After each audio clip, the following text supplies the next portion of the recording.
Hey folks, in this video what we're going to go over is the second part of the how to make more interesting percussion, and what this is going to go over is evolving and morphing your sound. Like, how do you do that? What does that even really mean? Don't know. Well, I know, but I'm going to show you, and I hope you enjoy it. It's going to be using resonators, some MIDI control, returns, sends, all that good stuff. But yeah, I use it in my live setup and I really enjoy it, but it can also be used in a production recording arrangement kind of mode.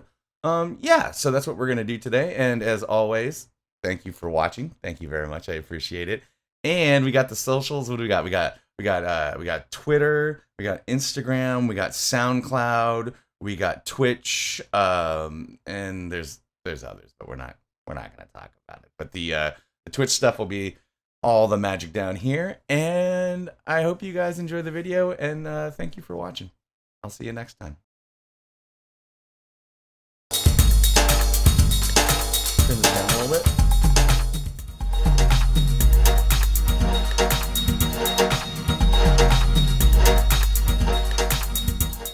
Okay, so what we're going to do is we're going to create some drums. We're going to use a loop, and then the idea is what we're going to do is evolve our percussion and drums, or morph, if you will.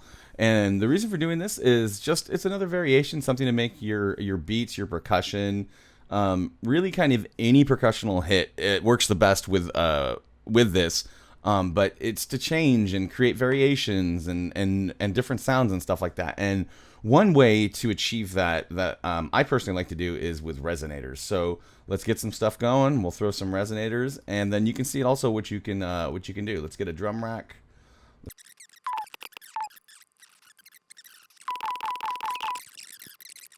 All right, so we have that set up. And in a previous video, I did how to make your percussion more interesting. This is definitely something you can do with that, or use this to do that. So after you make your interesting percussion and all that, this is a way to basically morph or subtly change it. I use this a lot doing live. I have two dedicated return channels just for resonators, and they can really do some cool things. And what's kind of nice is since you're piping the audio in from percussion, the rhythm that the percussion is at, like the hits and where the time kind of flows, the resonator is just going to accent. And then when you start to change it and evolve it, it becomes this really cool thing, and it's already the rhythm and the pattern is already natural to the listener because they've already been hearing it. So, as you can change and morph, it won't be that abrupt. Here, you know what? Let me just show you. Let's go ahead and go to our channel, our return channel. Let's go ahead and add a audio effects rack. Always a compressor. I tend to do compressors that are pretty harsh on my return channels because I like to exaggerate them. They're supposed to be, I think in traditional sense, it's kind of just like, something subtle that you have. But I like to really crank them up for live performances and stuff like that. So now let's go to our resonators. Let's see here. And we'll just let's go to Berlin. We'll just grab the first one. Okay, and then you put it in the thing. Yes. Okay. So let's turn the filter on, and yeah, let's hear what this sounds like, and let's try it with our jazz break here. All right, so this is the jazz break clean, and then what we're gonna do is we're gonna slowly send the signal over to the return channel that has our Berlin resonator on it.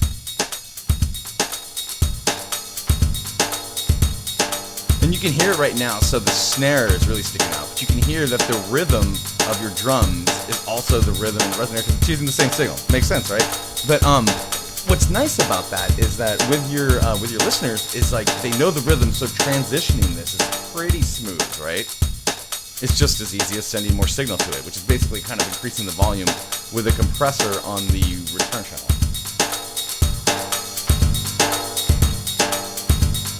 Right, and let's check out our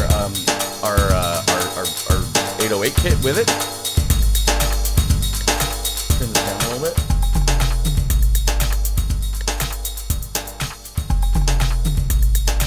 See, and it kind of creates this rhythm, which is pretty nice, right? And then let's go in and let's go look at our resonator, and we're just gonna leave this playing right now.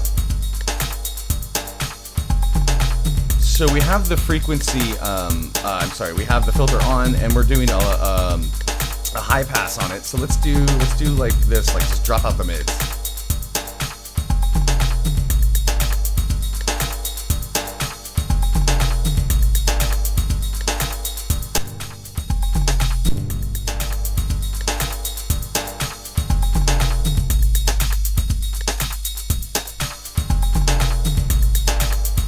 You can change what frequency the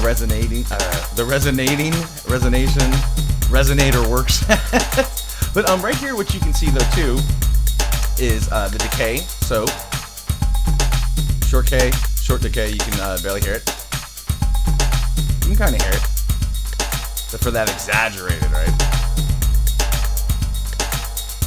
And then here are how you make each of the chords and their semitone difference to each other. The width just makes it stereo width-wise. It just sounds full stereo instead of single up. And then all this stuff is pretty self-explanatory here. You're just taking out the full original signal now. That's going to the resonator. Okay, so this is pretty cool, pretty nifty. I do use this a lot live, like I said. It's just a fun thing to do. Let's go to another one, and I'll show you some cool stuff that I think is cool. You might not think it's cool, but I hope you do. A different resonator, I think it's Rome. Let's go in. So I use a Valhalla Shimmer in conjunction with the Rome resonator compressor, still doing its thing. Not as high of ratio, but then it goes into the Valhalla Shimmer, and then the Valhalla Shimmer has a whole bunch of parameters, but the two that I have mapped to the LFO are right here. And it's amazing that this doesn't pick up the animations, but you can kind of see these moving. You can see the value here and the value here, which is tied to the knobs here. There's also diffusion. You can see everything that's mapped. If you don't know about LFOs, they're amazing and really fun, but check this out. So let's turn down the send on that one. So let's hear what we got now. Okay, cool. Let's take this, the jazz break, and send it to our Rome resonator with our Valhalla Shimmer with an LFO controlling wet, dry, shift, and diffusion. So let's check this out.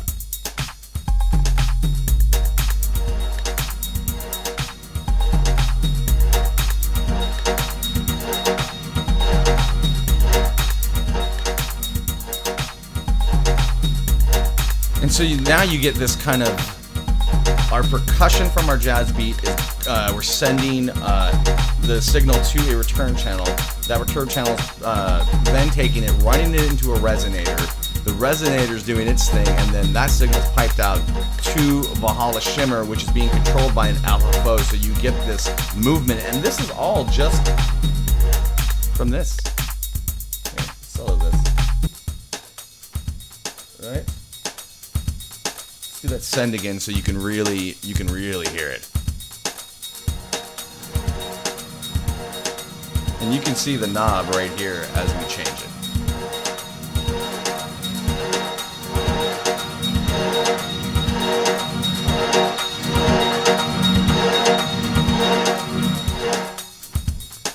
But again, you know, these are all just to kind of like take what you have existing or new ideas. You can do this in, like, if you're actually like recording and making a track or playing it live. And the playing it live aspect I have a lot of interest in, and it's a lot of fun to do. One of the things that you can do, if you noticed, like if you wanted to kind of change these on the fly, you would have to map these to knobs and hope that, you know, you tweak it and twiddle it into a cool sounding way. But some people have already thought of that. And so what you can do is there's a thing called bcResonCtrl. And what it allows you to do is take external MIDI input and pipe that into the resonator to control the key. And you can play a piano, and then you can control the resonators like chords, if you will. So let's go ahead and do that. It's pretty sweet. So now let's do this. Actually, let's control, what is this? Roam? Is this Roam? Roam. Okay, yeah, let's control Roam. So we have a MIDI track. I just dropped an instance of the bcResonCtrl on it. So we're not going to choose this track because we don't have the resonator on it. We're going to go here, and then we're looking for the resonator in here, which is Roam. So now, and then we change the input to in, and I'm going to use my MPK Mini to play this. Cool. And let's hear how this sounds now. When you do assign MIDI input, until you actually play it, it will not play the resonator. So just mental note for that one. All right, let's go back to here. All right, we got it like right here. And let's play our piano.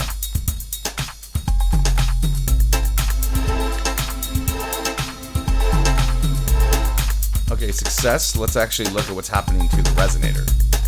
So kind of down here, watch this area right here. You'll see that the keys are affecting it.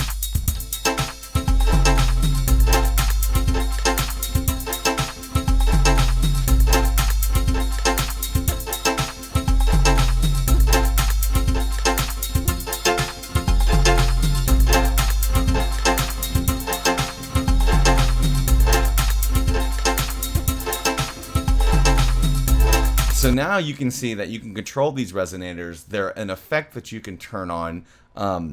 It's taking existing audio and turning it into something new, just as the way you would add like a delay and reverb.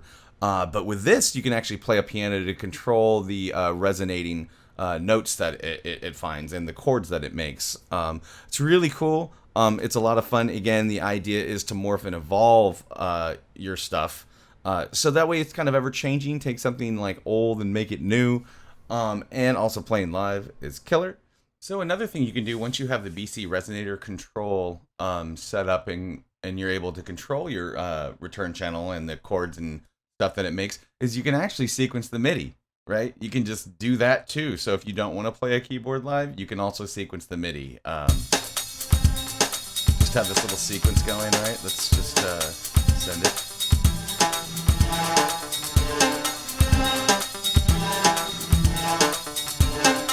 So just something simple like that as well. And, you know, you can do a lot of things with these resonators. They're very cool. I really enjoy resonators and just sending stuff to them as return channels. It's just, well, it's fun to do and it's fun to play. And it creates some really interesting textures and some unexpected results can happen. But yeah, that's what I wanted to show you. Want to say thank you for watching the video, and if you dig it or you have questions, leave a comment below. Like and subscribe. If you subscribe, you'll be notified when new videos come out. And what else? Twitch, I stream on Mondays and Thursdays right now, 5:30 Pacific Standard Time. And yeah, so that's what I wanted to show you, and I hope you guys all enjoy it, and have a great day. Bye. So I don't